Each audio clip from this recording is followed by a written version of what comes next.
El Salvador es un país que sigue luchando por lograr un Estado de Derecho, en el que prevalezca el respeto de los derechos humanos.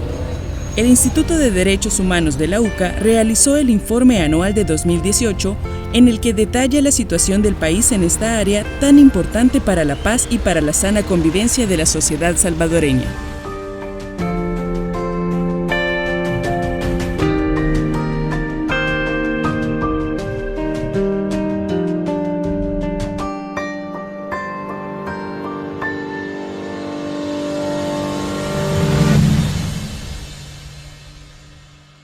Nosotros nos hemos centrado especialmente en el derecho a la vida, prioritariamente, y después también en un análisis breve de los derechos económicos y sociales y culturales de la población.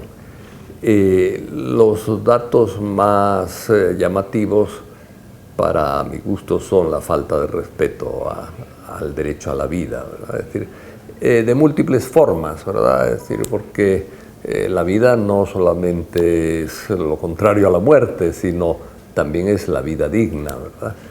Entonces, bueno, vemos un índice de homicidios muy alto. Es cierto que ha venido bajando desde el 2016, pero aunque ha venido bajando, está todavía en unos niveles sumamente elevados. Hay un 51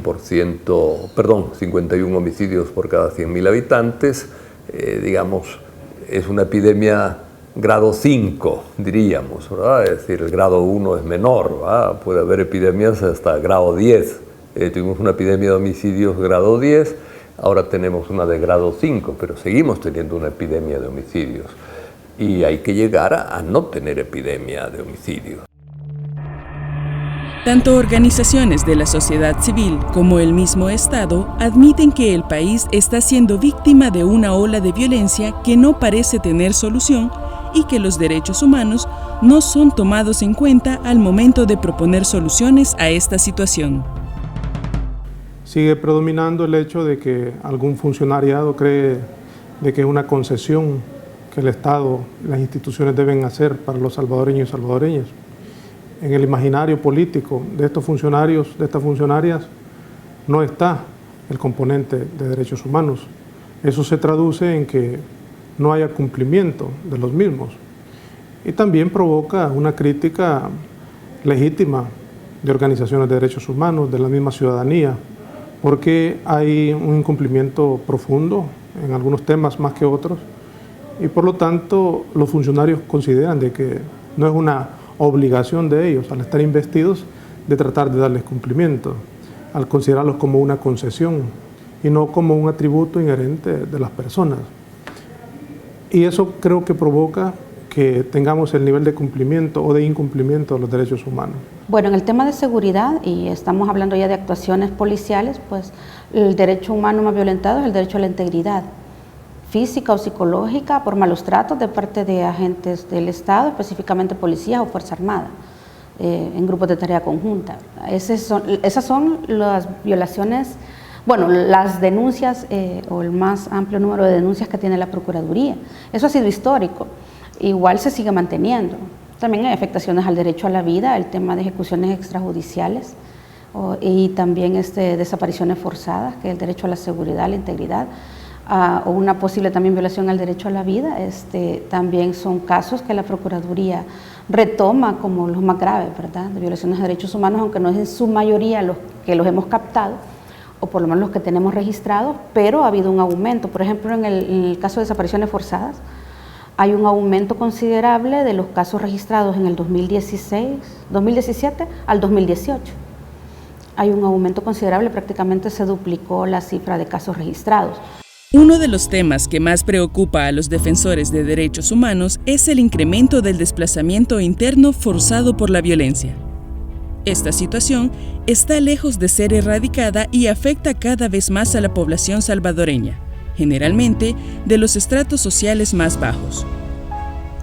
Las víctimas de este fenómeno viven en la incertidumbre y su testimonio es el reflejo de la violencia y de la incapacidad del Estado para garantizarle su derecho a la vida. Sucedió que a mi hermana en la colonia la que vendía pupusas, enchiladas, pan de coco y todo eso, en la noche le llegó, no sé si le llegaron 7 o 5 hombres a ella, como a eso de las 9 de la noche, y la violaron a ella, a mi sobrina. La violaron, a mi cuñado lo golpearon. Y él se desató de ellos y corrió, pidió auxilio. Y corrió por 2 kilómetros sobre la calle hasta encontrar a unos policías. Ellos le brindaron apoyo. La pandilla dijo que daban una semana para que mi hermana, después de que había sido violada, ella, su hija y el esposo, que mi hermana le dijera a mis hermanos que se presentaran en un lugar específico y que ellos ya iban a estar esperándolos para, me imagino, matarlos.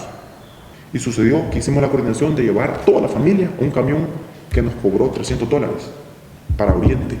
Así llevamos a toda la familia para allá. Un mes y medio después, como era Navidad, ya habíamos hecho el rancho de pura lámina, porque la cantidad de cosas que se llevó fue fuerte. Lámina, cama, una gran cantidad de familia y una gran cantidad de cosas para ir a sentar base en esa comunidad. Sucedió que el alcalde, la comunidad de arriba, como existe una directiva, coordinó los jóvenes del equipo de jóvenes, juventud, que iban a hacer la fiesta navideña. Yo no había ido al baile, ni yo, ni mi mamá, ni mi papá. A las 10:30 aproximado fue el parón de luces y de sonido. ¡Pum! Y el gran caos que se escuchaba de gritolera, donde había el abuso de autoridad de la gran prepotencia y palabras oeces. Yo agarré la lámpara y salí a alumbrar. Cuando yo salí, alumbré a un oficial. Digo oficial porque andaba uniformado, con arma y todo, encapuchado, de negro. Disculpe, lo alumbré, le dije yo. No pasa nada, me dijo así. ¿Para dónde vas?, me dijo el hombre, encapuchado. Disculpe, algo está pasando en la fiesta ahí, le dije así. Ande para adentro, me dijo el hombre, con voz prepotente. Y yo le dije, disculpe, pero ahí anda mi niña de 9 años, le dije, y toda mi sobrina, la que había sido violada, y andaba, mi niña, mi sobrina, con sus hermanitos, y un montón de niños. Y el hombre me dijo, o te vas para adentro, me dijo, o te llevo, me dijo así, y me apuntó con el arma. Cuando sucedió, que mi papá le dijo, eso que acaba de hacer, le dijo, aquí es propiedad privada, le dijo así, me vale ver, dijo el hombre a gran palabra, aquí, eso es por la fiscalía que tiene que tener un papel firmado si quiere entrar a la propiedad privada. Soy la fiscalía y me vale ver, le dijo así el hombre, y dijo la gran mala palabra. Y como yo no le hice caso, yo oí la gritación y oí la palabra esa, y mi mamá más atrás venía. Entonces el hombre, en ese momento caótico, el hombre le pegó una gran patada a la puerta del balcón y me golpeó. El Informe Mundial sobre el Desplazamiento Interno 31, GRID 2018, coloca a El Salvador como el 10º país con mayor número de desplazados internos asociados a conflictos y desastres. El informe calcula que en 2017 El Salvador llegó a la cantidad de 296.000 desplazados internos como resultado de la violencia. En el año 2018, el IDUCA recibió un total de 377 casos, dentro de los cuales se encuentran alrededor de 938 personas. Bueno, mi situación es que han matado a varios de mis trabajadores, de mis hijos y parientes, y algunos se han encontrado, otros han sido desaparecidos. Mi vida se volvió hostil, perdí mi tranquilidad, ya no pude vivir ni yo ni mi hijo en mi casa. Tuvimos que abandonar el lugar, en nuestra familia. Incendiaron mi casa. Entonces, de decir, si tuviera oportunidades porque la situación mejorara, no tengo un lugar a donde ir y decir, aquí voy a vivir. Me toca andar alquilando, viviendo de un lugar a otro, porque uno tiene miedo a ser controlado por otras personas que hacen lo mismo que ellos y son de la misma, por decir, la misma agrupación, ¿verdad? Entonces mi hijo menor tuvo que irse. Luego nos quedamos nosotros dos batallando, tratando de llevar la fiesta en paz, porque es lo que uno procura, ¿no? Y luego ya fue en realidad difícil. Luego que desaparecieron al primer trabajador y quien sigue Julano, que era mi hijo. Y bueno, decidimos salirnos del lugar, separados, él para un lado, yo para el otro.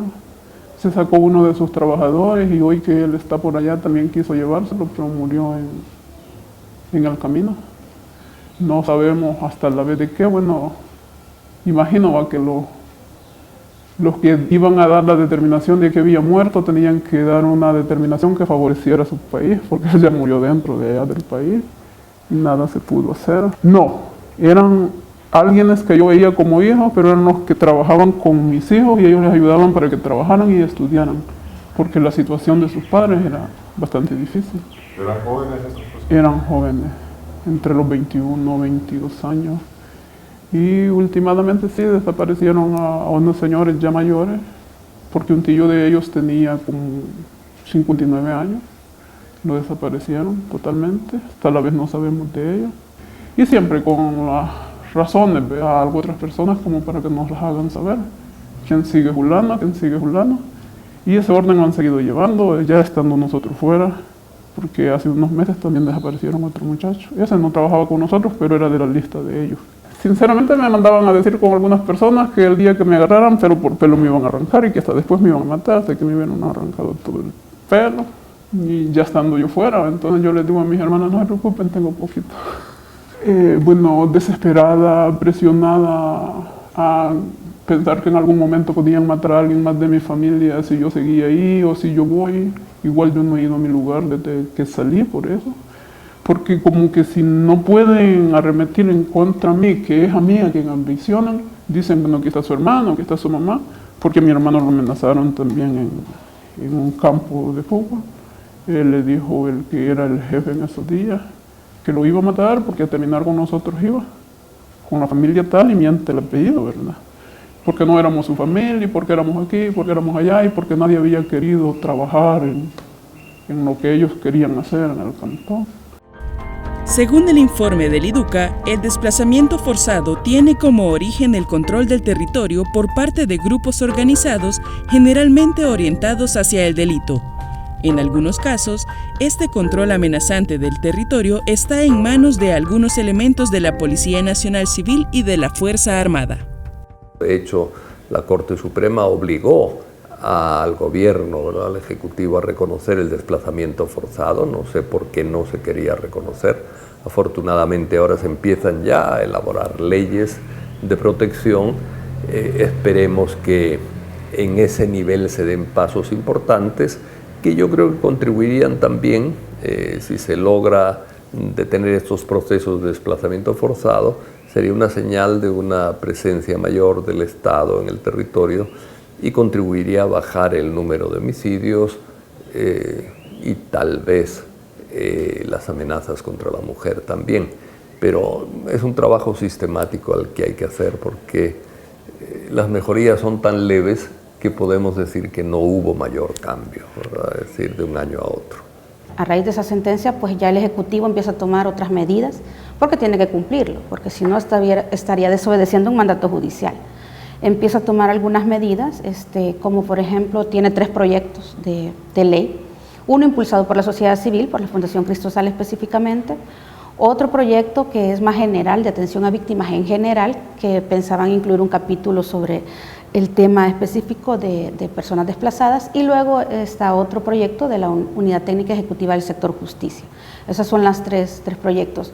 Últimamente se decantó por formar un grupo gestor para el impulso de la ley específica o especial para atender a personas víctimas de desplazamiento, porque es lo que la sentencia prácticamente manda, a que sea una ley especial, no como parte de otra ley.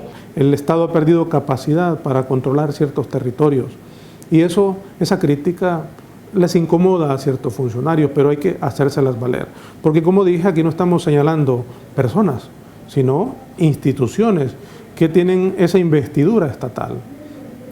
Así que cuando llegue otro funcionario, cualquiera que llegue, las críticas también van a ser para ellos y deben de tener la responsabilidad de atender las obligaciones que por mandato de ley les son propias al asumir ese cargo. En el tema de seguridad, algunas organizaciones de derechos humanos, las que ya mencioné y las repito, el Servicio Social Pasionista, IDUCA, FESPAD, Cristosal, entre otras, también hemos tenido diálogo con las autoridades de seguridad. Eso lo vemos como positivo, porque nos vemos cara a cara con las autoridades de seguridad, de la Dirección de Centros Penales, de la Policía Nacional Civil, del Ministerio, pero también tenemos el contacto con la comunidad y podemos llevar esa voz que a veces se ve impedida, llevarla, obstaculizada de manera directa desde las comunidades. Nosotros lo planteamos en distintos espacios. En el apartado de Otros atentados contra la vida del Informe de Derechos Humanos de 2018, el IDUCA resalta como epidémica la letalidad en accidentes de tránsito. Desde el 1 de enero de 2018 hasta el 31 de diciembre, se contabilizaron 1.308 muertes, un 5% más que en 2017. Las víctimas de los accidentes de tránsito van en aumento y en muchos casos estas son personas que solamente son usuarias del transporte público. La peor que he vivido es de un accidente que tuve, que fue muy horrible.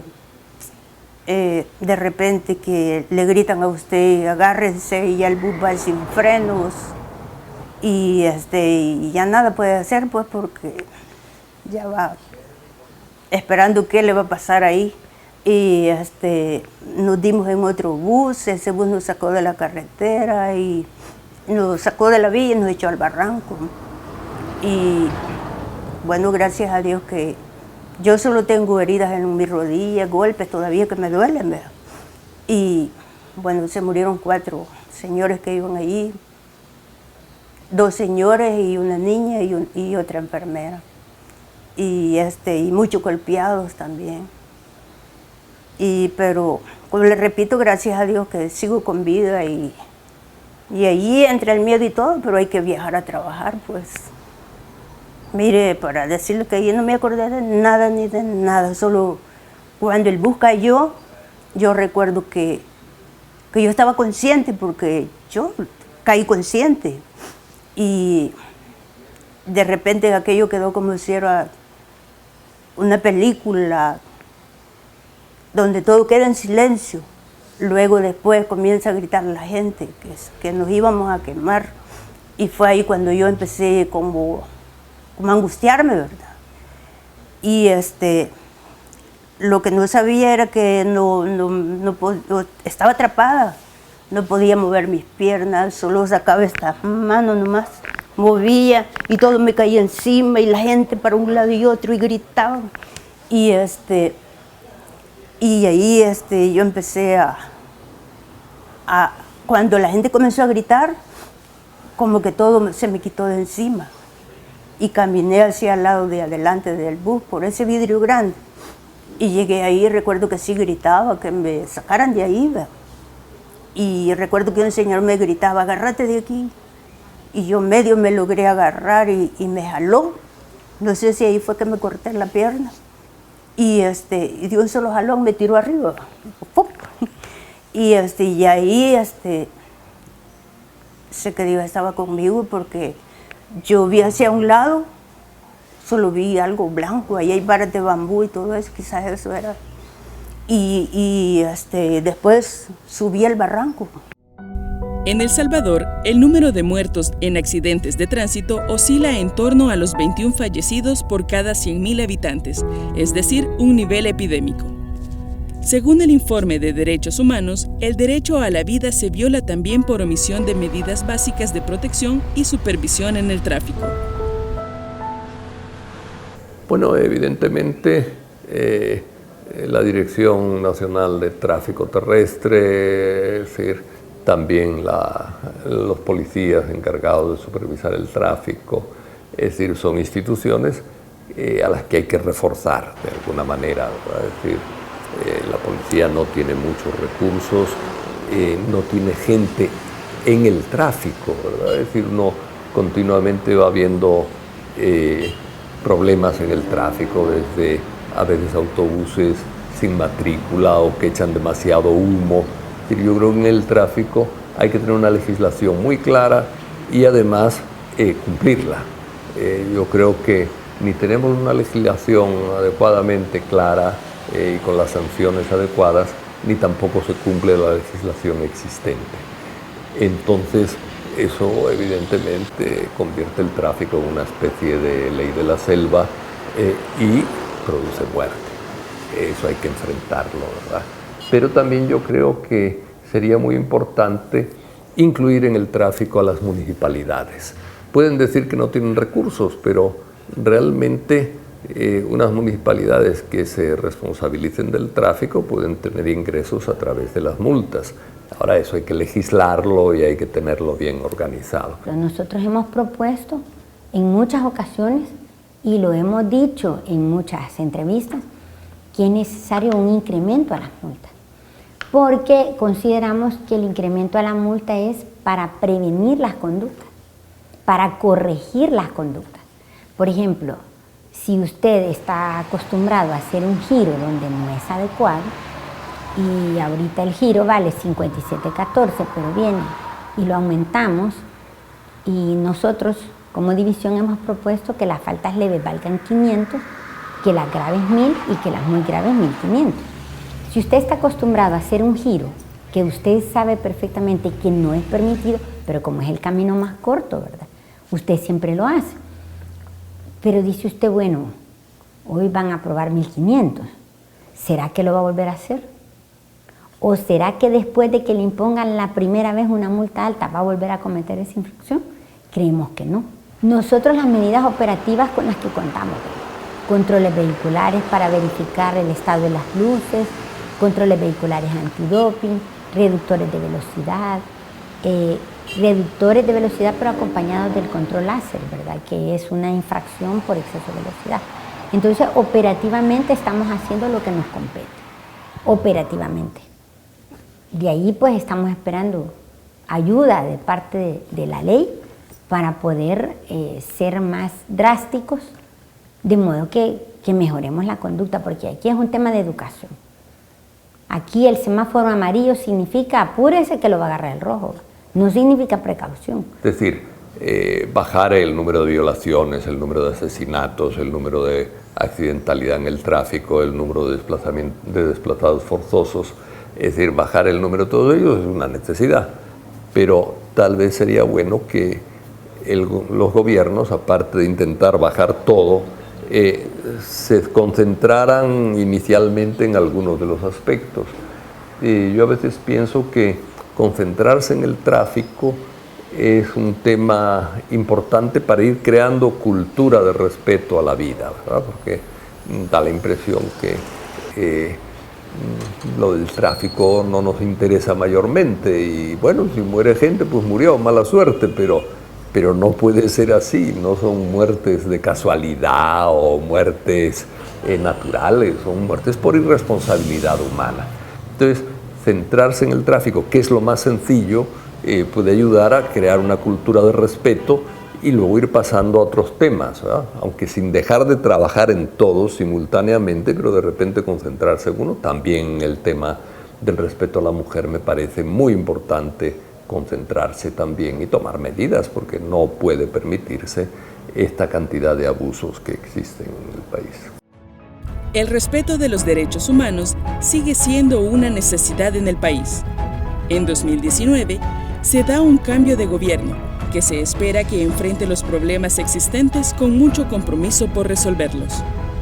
Evidentemente, no se pueden solucionar todos los problemas de la noche a la mañana, pero sí se espera que al menos se prioricen algunos aspectos en cada uno de ellos y que esto signifique que se comiencen a ver cambios positivos para El Salvador.